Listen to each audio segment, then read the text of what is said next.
Le cercle RH avec les experts de Bismart, sélectionnés, triés sur le volet, ces experts, je vais vous les présenter. On va parler de l'emploi, un rebond assez intéressant autour de l'emploi, secteur privé, pas dans le public, dans le premier trimestre. Et puis on va s'intéresser aux DRH qui, un peu estomaqués, se sont dit mais qu'est-ce qui se passe? Tiens, j'ai des salariés qui ne reviennent plus et tiens, j'ai reçu une lettre, ils ont déménagé à 600 km. Donc c'est une transformation aussi du rapport au travail. Puis si on a le temps, on parlera des cotisations, parce que c'est un peu l'épée de Damoclès au-dessus de la tête des entreprises qui se disent mais à quel moment je vais commencer à devoir payer alors que mon chiffre d'affaires a à peine décollé. Frédéric Ivernel, DRH du Théâtre du Châtelet. Merci Bonjour. Frédéric d'être avec nous et de revenir sur le plateau. Vous aviez lancé d'ailleurs une pièce il y a une quinzaine de jours, Don Quichotte. Don Quichotte, l'homme de la Mancha. L'homme de la Mancha. Déroulé avec une salle pleine. Et j'invite nos spectateurs à venir voir Vlan dans l'œil, qui est un opéra bouffe d'Hervé, qui sera joué à partir du 16 juin au Théâtre du Châtelet. Voilà, Bismart sert aussi à faire un tout petit peu de promotion culturelle. Tout de même. Vous avez bien raison. Mathias Leboeuf, journaliste et philosophe, vous vous intéressez beaucoup à la bienveillance. Je ne sais pas si vous réussirez aujourd'hui à glisser de la bienveillance sur les sujets d'emploi et de DRH. Encore qu'il faut être très, très bienveillant quand un salarié vous dit qu'il est parti à 800 km et qu'il ne reviendra pas au bureau tout de suite. Stéphane Marchand, bonjour. Bonjour. Vous êtes rédacteur en chef du magazine Pour l'Écho. Sujet, on parlait de la culture, là vous vous tournez vers le sport. Les supporters face au sport business, avec plein d'enjeux sous-tendus, au-delà du fait que les supporters ne pouvaient plus venir dans les stades. C'est quoi? C'est un choc des cultures là entre... Est-ce que le supporter est encore financièrement important pour le sport? Est-ce qu'on peut s'en passer? Et si on peut s'en passer financièrement, est-ce que socialement on peut s'en passer? Est-ce que ce n'est pas une catastrophe sociale, un sport sans supporters? Et encore que quand on fait l'envers de la pièce, les supporters, c'est souvent un gros problème pour un club. Ça pose aussi des problèmes, voilà, c'est vrai. Mais quand même, l'effet d'entraînement des supporters, la cohésion des gens autour des sportifs, c'est quelque chose de très important. C'est finalement le service que rend le sport à la société. C'est vrai. Ce chiffre, je ne sais pas s'il a un lien direct avec le sport. Je sais que le sport est très impacté et qu'il se pose beaucoup de questions dans les clubs, dans les grands clubs, pas que le football d'ailleurs, avec cette crise Covid. Regardez ce rebond de l'emploi. C'est intéressant de le constater. Je ne sais pas comment ça se passe dans vos domaines respectifs. Il y a eu un rebond très, très important au premier trimestre de janvier à février. De mémoire, on va découvrir le chiffre évidemment, c'est 88 800 créations nettes d'emplois. C'est un très bon chiffre. Une petite chute dans le secteur public pour l'instant qui a de mémoire à moins 2700, mais en tout cas dans la création d'emplois. Et paradoxalement, le PIB n'est pas si bon que cela. Ça vous inspire quoi? Est-ce qu'on est entré, je ne veux pas à chaque fois ramener le sujet à la politique, mais c'est un peu nos jours euros, on prend des bières en terrasse, on se retrouve, on se parle, les chiffres de l'emploi vont bien, on est dans un effet loupe où on peut être heureux de ces chiffres? Un bon chiffre, c'est toujours une bonne nouvelle. Mais après, il faut savoir s'il est vraiment tendanciel ou pas, quoi. Et là, on est vraiment sur le premier trimestre 2021. Le premier trimestre 2021, c'est celui qui a fait suite au deuxième confinement. Donc, on peut imaginer qu'effectivement, on sort du deuxième confinement. Les entrepreneurs ou les gens qui sont en situation d'embaucher pense pas forcément qu'il y aura un troisième confinement. On a l'impression qu'on est sorti un peu du tunnel.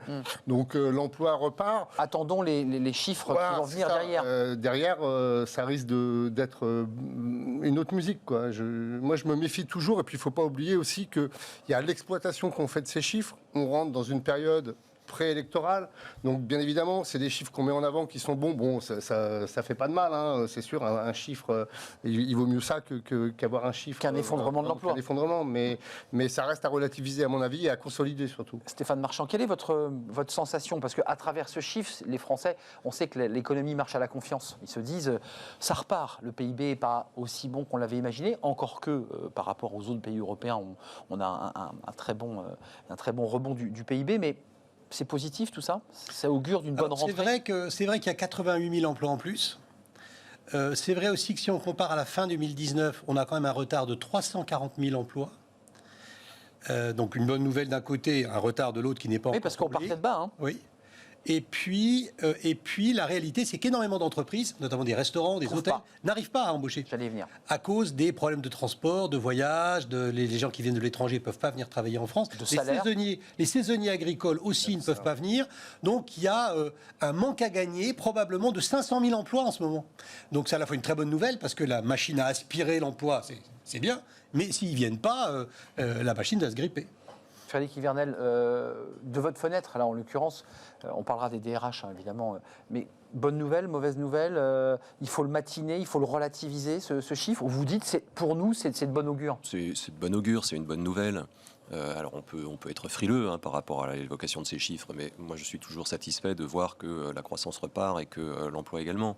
Enfin, c'est aussi, je pense, un signe que le quoi qu'il en coûte, dont on a déjà débattu ici, a un impact peut-être favorable.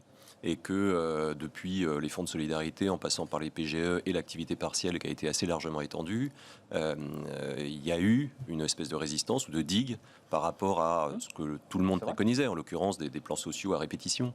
Donc on peut aussi se satisfaire de ça à un moment donné. Le ministre de l'économie évoque et justifie sa stratégie d'un coût exorbitant, puisqu'il a été contesté, critiqué, en disant mais nous serons les premiers à repartir. C'est ce que vous dites finalement. Grâce à cette stratégie de soutien, de nationalisation de l'emploi, on repartira les premiers. Est-ce que vous êtes d'accord avec ça? Clairement, il n'y a pas de doute. La politique de soutien était une très bonne idée. Elle a été exécutée massivement, immédiatement, très largement, de manière probablement pas suffisamment sélective. Oui. On a un peu aidé tout le monde. Il aurait peut-être fallu plus aider certains et moins d'autres. Il y a le débat sur Renault peut-être C'est très difficile d'être très sélectif, mais en tout cas c'est une bonne idée. Et puis on voit aujourd'hui, l'indicateur principal, c'est pas tant l'emploi, je trouve, c'est le moral des patrons, qui est toujours un indicateur avancé de quelque chose de bien à venir. Et en France et en Allemagne, il est bon. Il prévoit une rentrée, en tout cas un rebond à la rentrée. Sur les postes à pourvoir, il y a des secteurs, l'aide à la personne, donc pour le dire simplement, les maisons de retraite, les EHPAD, la construction, la restauration. Excusez-moi, ils ont un point commun, ces métiers, c'est que c'est des métiers difficiles. Et le salaire n'est pas toujours à la hauteur Et que ce sont du des métiers désir. parfois précaires. Et précaire. Ouais, c'est ça. C'est-à-dire que ce sont des métiers dans lesquels finalement on recourt massivement au contrat à durée déterminée. À l'intérim aussi parfois. À l'intérim et pour des populations qui ont besoin de stabilité, besoin de sécurité.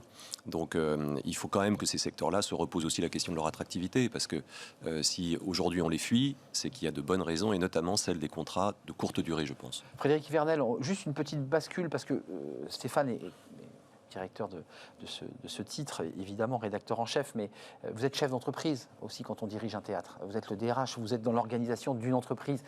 Pour les cotisations, parce que c'est un vrai sujet qui, moi, me semble un peu flou. Il n'y a pas une grande communication. Vous avez commencé à payer ces cotisations, elles ont été reportées au dernier trimestre. Comment ça se passe là pour l'entreprise Châtelet? Écoutez, nous, on a cette possibilité d'avoir devant nous encore, pour quelques semaines, des possibilités. C'est 1er juillet, d'accord. Oui. Donc nous, on a bénéficié de beaucoup d'aides. Et on doit en remercier les administrations. On continue à en bénéficier. Maintenant, il faut aussi qu'on retrouve un rythme plus naturel, plus normal, et qu'on reparte sur nos systèmes à nous de financement, en l'occurrence subvention de la mairie de Paris et de la recette sur salle, ou par le biais du mécénat. C'est important parce qu'on ne peut pas être tutorisé encore très longtemps, même si ces périodes très difficiles et inédites qu'on a connues nous ont permis effectivement d'avoir recours à ces aides.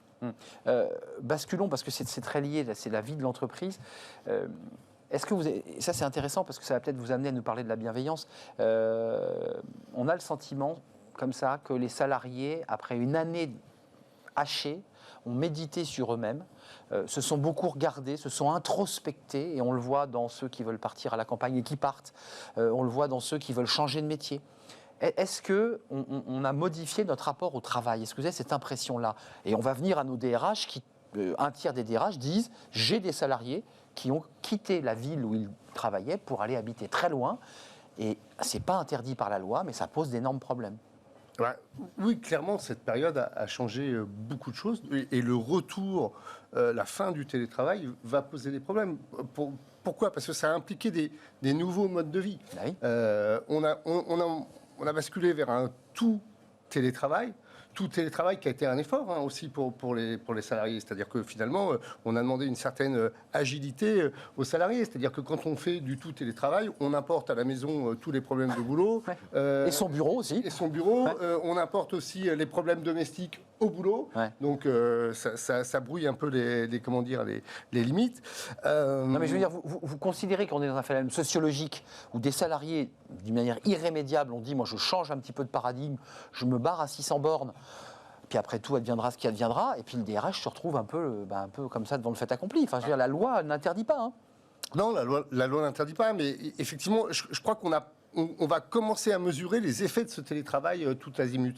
Il y a une chose, moi, qui m'étonne un peu, qui sera un peu ironique, c'est que les DRH ont l'air de tomber un peu de leur chaise, ce qui veut dire que, d'une certaine façon, il n'y a pas eu un suivi vraiment fort. Vrai, ouais. Et que peut-être que vous avez raison. Les salariés ont été un peu livrés à eux-mêmes. Ouais. Et donc ça c'est vrai qu'ils avaient suivi un peu plus près, au millimètre, leurs salariés, se seraient aperçus que... Moi, ça me paraît curieux qu'on s'aperçoive du jour au lendemain que, tiens, Tartemol a déménagé à 600 km. C'est un peu surprenant. Bon, mais ça, c'est le côté anecdotique. Après, il y a plein d'effets. Il y a eu un papier, il n'y a pas longtemps, dans les Échos, qui expliquait que le télétravail avait augmenté le syndrome de l'imposteur chez les salariés. On l'a traité avec Fanny Griesmer, effectivement. Donc ça, c'est vrai, le syndrome de l'imposteur. Un effet psychologique assez surprenant. Ouais, Donc, et qui a d'ailleurs souvent un manque de confiance dans le syndrome de l'imposteur. Il est propulsé, puis on se dit, mais je ne suis pas du tout à la hauteur. ce qui est sûr, c'est que sur le manque de confiance, c'est que, en fait, le télétravail a un peu délité le lien physique à l'entreprise. Bien sûr. Et donc, l'engagement, de fait. La crainte, c'est que le salarié soit moins attaché à son entreprise et que du coup... Comme un supporter à son stade. Parce qu'il y a ce rapport aussi à l'entreprise, à la marque, à l'entreprise qu'on défend, à l'entreprise dans laquelle on s'engage. On s'aperçoit que dans le mode traditionnel de travail où tout le monde est dans l'entreprise, on avait tendance à considérer que la présence au travail valait travail et du point de vue des patrons valait management. Ouais. Et on s'aperçoit que tout est complètement atomisé. C'est pas parce qu'on est là qu'on travaille, donc peut-être que finalement on travaille pas, et peut-être qu'on manage pas. Et donc on s'est aperçu que... Et peut-être qu'on travaille en télétravail. Et peut-être que ça. Ouais. Voilà. Donc il y a beaucoup de questions qui se posent, et on s'aperçoit qu'en fait, pour maintenir de l'efficacité et de la productivité en télétravail, ça demande un management entièrement revu et le recours à des technologies qui sont des technologies de communication asynchrone, qui sont assez sophistiquées et qui ne sont pas du tout encore maîtrisées par la plupart des entreprises. Alors, on a des entreprises qui viennent nous présenter leurs outils et qui viennent les présenter aux entreprises, évidemment. C'est vrai qu'il y a un peu de retard sur ces choses-là. On a branché les ordinateurs, on a ouvert Internet, mais on n'a pas encore créé du collaboratif, effectivement asynchrone. Au Théâtre du Châtelet, entreprise. Alors, bien sûr, les comédiens, quand ils jouent leur pièce, donc Quichotte de La Mancha, il y a les comédiens qui viennent, ils sont là. Mais est-ce que vous vous êtes retrouvés, vous aussi, parce que vous êtes DRH, de personnes qui vous disent, écoutez, monsieur le DRH, monsieur Frédéric, moi, plus envie, quoi. Plus très envie. Ouais, moi, ce qui m'étonne dans cette histoire, c'est que les entreprises qui se sont beaucoup réjouies de voir leurs collaborateurs embrasser le télétravail parfois forcé s'étonnent aujourd'hui de prendre conscience que peut-être ils y trouvent un intérêt. Enfin, c'est ça qui est scotchant dans cette histoire. C'est vrai. En fait, la problématique que vous évoquez, elle pose trois questions. La première question qui est assez essentielle, c'est est-ce que ce nouveau mode de relation au travail est réversible ou pas ? Exactement. À cette question, la réponse est non. Elle ouvre aussi une deuxième question. Qu'est-ce qui se passe dans nos entreprises pour que les collaborateurs qui y vivent ne souhaitent pas y revenir ?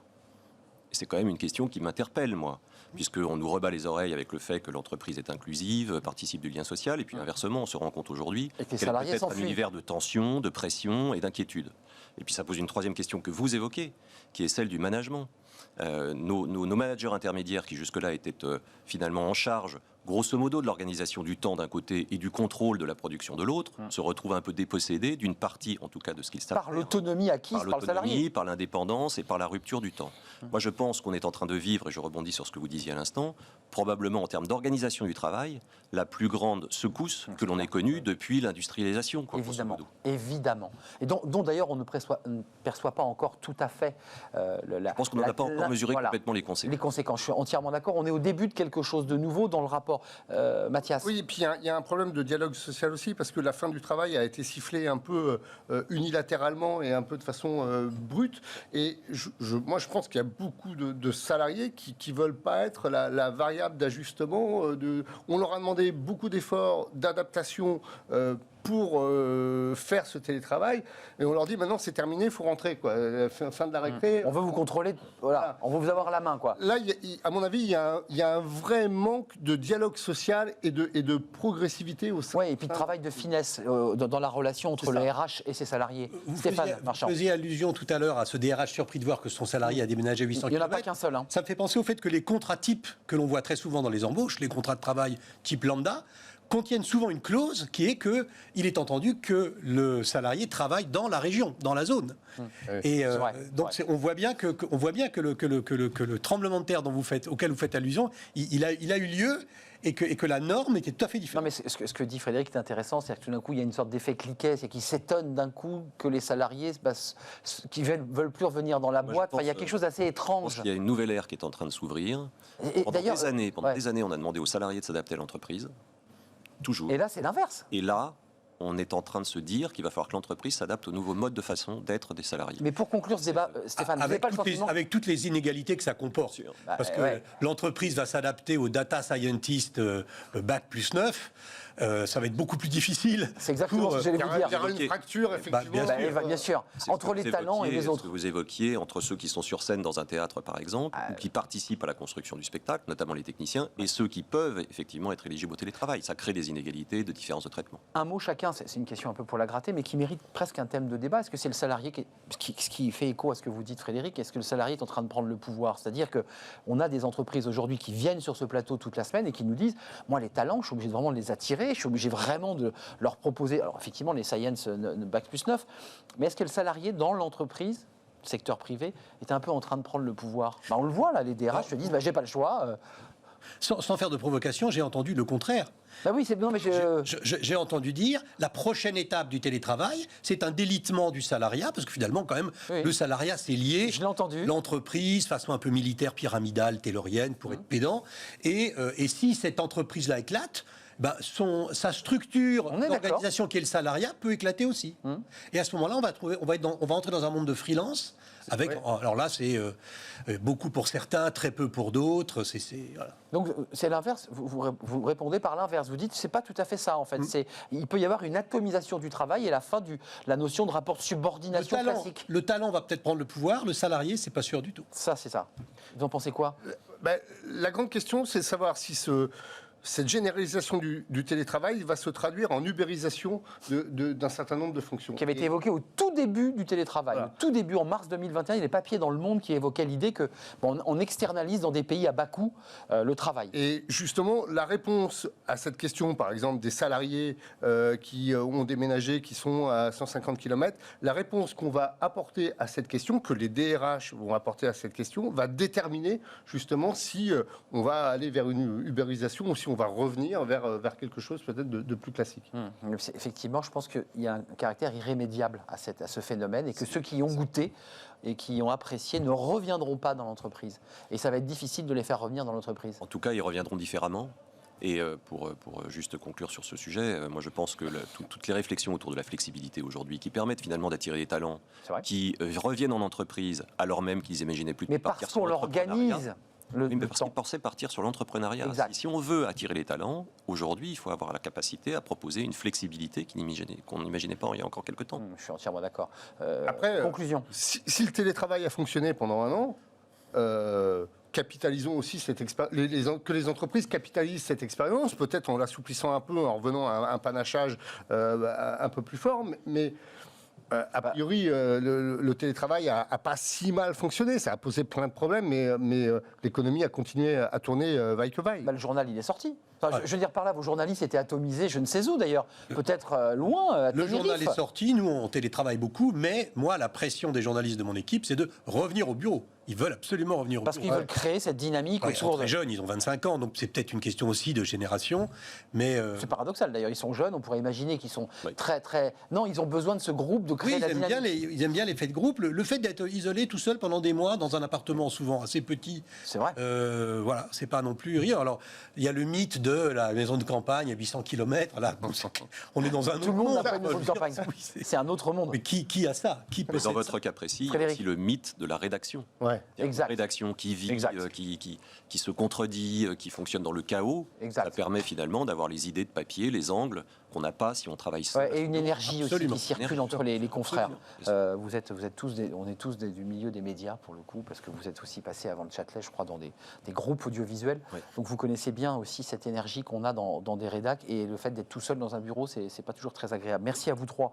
On va suivre de près évidemment le désarroi de ces DRH. Est-ce qu'ils vont réussir à transformer, à accompagner ces salariés, parce qu'ils sont bel et bien partis loin, vivre et s'y installer. C'est factuel, il n'y a pas de débat sur le sujet. Frédéric Ivernel, DRH du Théâtre du Châtelet, la pièce... Vlan dans l'œil. Vlan dans Opéra l'œil. Bouffe à partir de la semaine prochaine. L'Opéra Bouffe, allez-y, il y a un site internet. Coloré, généreux, musical et pour la famille. Mais on a envie d'y aller, voilà, vendu comme cela. Bah voilà. va y aller. Mais oui, Stéphane Marchand. Lisez Pour l'Écho, qui est un très bon magazine, les supporters face au sport business. C'est un enjeu important. C'est plus le stade à papa. Ce sont des énormes entreprises qui génèrent, ou qui essaient en tout cas, de générer beaucoup d'argent. Merci à Mathias Leboeuf, journaliste, philosophe. On vous lit aussi chez décideur.fr. Dirigeant. Dirigeant.fr, ben voilà, paf, je mets le concurrent. Énorme erreur. Dirigeant.fr, mais oui, dirigeant.fr. On termine avec Fenêtre sur l'emploi, c'est le livre de Smart Job. On parle des femmes, les clés pour réussir au féminin et surtout briser le plafond de verre, parce qu'il y a beaucoup de femmes très diplômées, aussi diplômées que les hommes, mais qui, on le découvre, n'ont jamais le poste équivalent à celui, homme, qui a le même diplôme. On en parle avec son auteur. Elle va nous rejoindre, Florence Sandis, c'est notre invitée pour terminer l'émission.